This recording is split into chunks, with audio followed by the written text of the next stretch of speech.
আসসালামু আলাইকুম, সবাইকে আমার আজকের রেসিপি দেখার জন্য স্বাগতম। আজকে যে রেসিপিটা আপনাদের সাথে শেয়ার করব সেটা হচ্ছে কবুতরের বাচ্চা কবুতর দিয়ে কিভাবে আমি রোস্টের মতো করে রান্না করেছি সেটা। তো আমরা তো সবসময় মুরগির মাংস দিয়ে রোস্ট করে খাই, তো আমি আজকে এই বাচ্চা কবুতর দিয়ে একটু ঝাল ঝাল করে রোস্টটা করব। সেই রেসিপিটাই আপনাদের সাথে আজকে আমি শেয়ার করতে যাচ্ছি। তো এই কবুতরের বাচ্চা কবুতরটা পরিষ্কার করে নিতে হবে একদম ভালো করে, আর আগুনে পুড়ে নিয়েছি আমি। আর এটার চামড়া সহ করে আমি নিয়েছি। এখানে আমি প্রথমেই বানিয়ে নিচ্ছি বাটার মিল্ক। আমি একটু কুসুম গরম পানির মধ্যে দিয়েছি 2 চামচের মতো গুঁড়ো দুধ, আর দিয়েছি 1 টুকরা লেবুর রস। দেওয়ার সাথে সাথে জমতে শুরু করেছে। যাদের বাসায় দই নেই তারা ঠিক এইভাবে বাটার মিল্কটা বানিয়ে নিয়ে মুরগির রোস্ট অথবা যে কোনো কিছুতেই আপনারা রান্নার কাজে ব্যবহার করতে পারেন। এটা খেতে একদম দইয়ের মতোই হয়। এবার আমি আস্ত যে কবুতরের বাচ্চাগুলো নিয়েছি, আমি এগুলোকে ভালো করে মেখে দিচ্ছি এই বাটার মিল্কটা দিয়ে। আর এখানে 1/2 চামচের মতো আমি দিয়েছি লবণ দিয়ে মেখে নিচ্ছি। আমি যেহেতু আজকে একটু ঝাল করে রান্না করব, এর জন্য আমি শুধু এখানে ব্যবহার করব শুকনো মরিচের গুঁড়ো।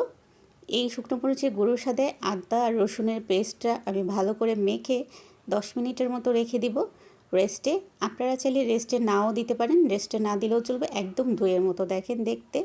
দইটা যখন আমরা এইভাবে কোনো তরকারিতে ইউজ করি অথবা রান্নায় ব্যবহার করি তখন কিন্তু দইটা এরকমই হয়ে যায়। তো এইভাবে খুব সহজে আমরা একটু বাটার মিল্ক বানিয়ে যদি আমাদের রান্নাটা করি, খেতেও অনেক টেস্ট হয়। এবার আমি কিছুক্ষণের জন্য ঢাকনা দিয়ে ঢেকে রেখে দিচ্ছি। কিছুক্ষণ বলতে আমি 10 মিনিটের মতো রেখেছিলাম। এবার হাই হিটে আমি তেলটা গরম করে নেব। আমি একটি কড়াইয়ের মধ্যে দিয়েছি তেল, আর এটাকে 10 মিনিটের জন্য রেখে দিয়েছিলাম। এবার আমি 2টা কবুতরকে ভালো করে ভেজে নেব। আমি যেহেতু আস্ত করে রেখেছি, আমি কাটিনি, এর জন্য আপনারা ঠিক এইভাবে করেই ভাজবেন। একটু ভালো করে ডিপ করে ভেজে নেবেন। আমি একদম ডিপ করে ভেজে নিয়েছি যাতে একটু লাল লাল ভাব চলে আসে। তো আমার ডিপ করে ভাজার সময় দেখা গেছে যে আমার তেলটা একটু হালকা কালো কালো দেখা যাচ্ছে। এর মানে এই না যে আমার তেলটা পুড়ে গেছে। এখানে যেহেতু আমি বাটার মিল্কটা ইউজ করেছি, ওই বাটার মিল্কটা একটু পুড়ে যাওয়াতে এরকম দেখা যাচ্ছে। তো পরবর্তীতে আমি এই তেলটাই আবার আমার রান্নায় ব্যবহার করব। এবার আমি একটি ফ্রাই প্যানের মধ্যে আমার এই তেলগুলোকে আমি ব্যবহার করছি। এর মধ্যে দারচিনি, এলাচি আর 2টা দিয়েছি লং দিয়ে ভালো করে, আর দিয়েছি এক কাপের মতো আমি এখানে পেঁয়াজ কুচি দিয়েছি। পেঁয়াজকে ভালো করে এবার বেরেস্তা করার পেলাম, কিন্তু বেরেস্তাটা আমি একদম বেশি মানে মোচমোচো করব না, হালকার মতো করে বেরেস্তা করব। এবার কড়াইয়ের মধ্যে একটি কাঠের খুচুন ব্যবহার করেছি আমি। এটা দিয়ে আমি ভালো করে বেরেস্তা করে নিয়েছি। আর এই যে মশলাটা আমি গুলে নিয়েছিলাম, যে মশলাটা আমাদের ভাজার সময় ছিল, ওই মশলাটার মধ্যে আমি এখন অন্যান্য মশলা দিয়ে আমি একটা পেস্ট তৈরি করে নেব। আপনারা চাইলে পেস্ট না করে এরকম ডাইরেক্টও পেঁয়াজের মধ্যে দিতে পারেন। তবে আমার যে বাটার মিল্কটা ছিল ওটার সাথে আমি আদা রসুনের পেস্ট আর হচ্ছে এখানে দিয়েছি টমেটোর সস, আর হচ্ছে এখানে মুরগির রোস্টে যে মশলাটা হয় সেটা, আর গোলমরিচ, এটা দিয়ে আমি ভালো করে একটু নেড়ে চেড়ে নিচ্ছি, পেস্টটা বানিয়ে নিচ্ছি ভালো করে। এবার এটা আমি আমার যে চুলার মধ্যে, এখনও আমার চুলার মধ্যে যে বেরেস্তাটা বানাচ্ছি ওটার মধ্যে দিয়ে দেব। তো আপনারা ঠিক এইভাবে করে রান্না করলে খাবারের টেস্টটা দ্বিগুণ বেড়ে যাবে, আর রান্নাটাও অনেক অসাধারণ হবে। বাড়িতে যখন আমাদের অনেক সময় মেহমান আসে, ওই মেহমানদের সামনে আমরা সবসময় একঘেয়েমি মুরগির রোস্ট অন্যান্য কিছু রান্না করে দিই। এভাবে কবুতরের মাংস, অনেক সময় কোয়েল পাখির মাংস রান্না করে দেওয়া যায়। তো আপনারা চাইলেই খুব সহজে রান্না করতে পারেন বাড়িতে। এবার আমি যে পেস্টটা বানিয়েছিলাম এই পেস্টটা আমি দেব। আমার পেস্টটা এখনও হয়নি পুরোপুরি, আর একটু যখন হবে তখন আমি এই পেস্টটা ব্যবহার করব।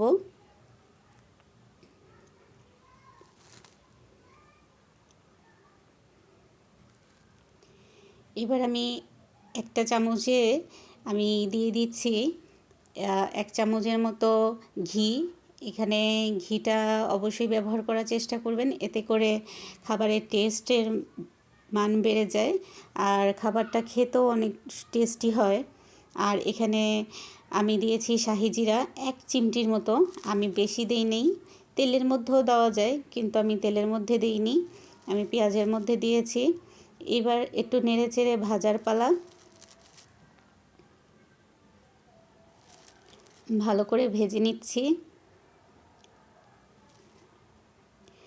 এবার একটি ছাঁকনির সাহায্যে আমি আমার বেরেস্তাগুলোকে উঠিয়ে নেব।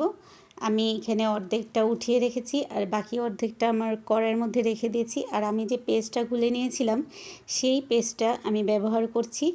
এখন আমার বাটিটা ধুয়ে যে পানিটা হবে আমি ওই পানিটুকুই এখানে অ্যাড করে দেব, আর পানি দেব না। এবার এটা ভালো করে একটু কষানোর পালা। এটা ভালো করে কষানো হয়ে গেলে আমি এখানে 1 চিমটির মতো লবণ দিয়েছি, সরি 1 চিমটি না, হাফ চামচের মতো লবণ দিয়েছি। আর যেহেতু এটা আমি ঝাল করে রান্না করব, তাই এখানে আবারও আমি শুকনো মরিচের গুঁড়ো দিয়েছি আর দিয়েছি ধনিয়ার গুঁড়ো। এবার আমার রান্নাটা হওয়ার জন্য আমি এই যে মশলাটা আমি একখানি দিয়েছি সবগুলোকে আমি একটু কষিয়ে নেব ঢাকনা দিয়ে। কষানো হয়ে গেছে আমার প্রায়। তো আমার কষানোটা হয়েছে কিনা বুঝবেন কিভাবে? অবশ্যই মশলাটা ভালো করে কষাতে হবে। উপরে যখন তেলটা উঠে আসবে তখনই বুঝে ফেলবেন যে আপনার মশলাটা কষানো হয়ে গিয়েছে। এবার আমি যে ভালো করে একদম ভালো করে যে কবুতরগুলো ভেজে রেখেছিলাম, এগুলো বাচ্চা কবুতর, ওগুলোকে দিয়ে দিচ্ছি। দিয়ে একটু নেড়েচেড়ে আবার ঢাকনা দিয়ে বসিয়ে দেব। এখানে 15-20 মিনিটের মতো আমি ঢাকনা দিয়ে বসিয়ে রেখেছিলাম একদম কম আঁচে, যাতে ভেতরে এই রসগুলো ঢুকে যায়। যেহেতু আমি আস্ত করে নিয়েছি, কাটিনি, এর জন্য যাতে ভেতরে ঢুকে একটু সময় নিয়ে আমি এটা করেছি।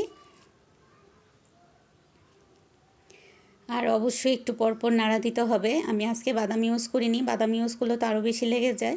এখানে যেহেতু বাটার মিল্ক ইউজ করেছি তো লেগে যেতে পারে, এর জন্য আপনারা একটু পরপর নেড়ে চেড়ে দিবেন। আর চুলার হিটটা একটু কমায় রাখবেন, এতে করে আমার রান্নাটা প্রায় শেষের দিকে। তো আমি এখানে হাফ চামচের থেকেও কম আমি এখানে একটু গোলাপ জল ব্যবহার করেছি, যাতে একটু ভালো সুগন্ধি গন্ধ আসে, অ্যারোমাটা যাতে ভালো হয়, খেতে যেন টেস্টটা আরও বেড়ে যায়। এর জন্য আপনারা চাইলে এটা নাও দিতে পারেন, যাতে একটু শাহি শাহি ভাব আসে। এর জন্য আমি একটু গোলাপ জল ব্যবহার করেছি। আবার ঢাকনা দিয়ে আমি 10 মিনিটের জন্য রেখে দিয়েছি।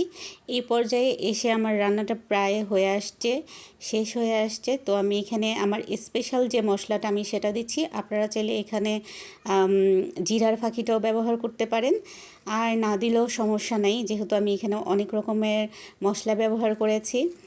আর আমি যেহেতু এখানে সয়া সস ব্যবহার করেছিলাম টমেটোর সসের সাথে, তো সেই কারণে একটু ডার্ক ডার্ক হয়েছে রান্নাটা, দেখতে কিন্তু খুব সুন্দর হয়েছে। আর বেরেস্তা দিয়ে একটু নেড়েচেড়ে, বেশি সময় লাগবে না, একটু নেড়েচেড়ে আবার আমি একটু বসিয়ে রেখেছিলাম একটু ভাজা ভাজা হওয়ার জন্য, যাতে খাবারটা খেতে অনেক বেশি টেস্ট হয়। আর আমার এই রান্নাটা কিন্তু অনেক ঝাল ঝাল হয়েছিল। আমি এখানে গোলমরিচ ব্যবহার করেছিলাম একটু বেশি করে, হাফ চামচের মতো, যাতে ঝাল হয়।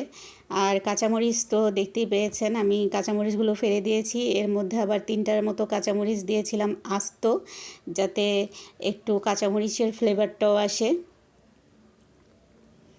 আমি যখন এগুলো রান্না করছিলাম তখন আমার ঘরে একদম বিয়েবাড়ির মতো গ্রান ছুটে যাচ্ছিল।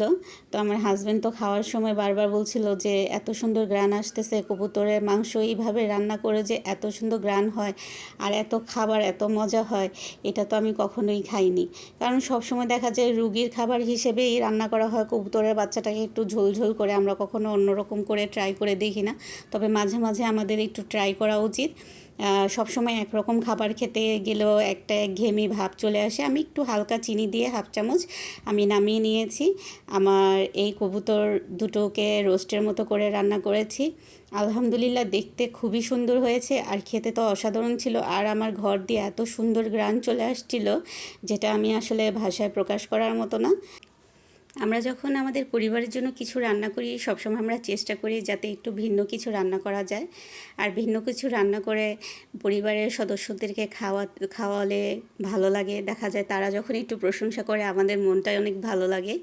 তো আমার আজকের ভিডিওটি যদি আপনাদের ভালো লেগে থাকে, অবশ্যই আমার জন্য দোয়া করবেন। আল্লাহ হাফেজ।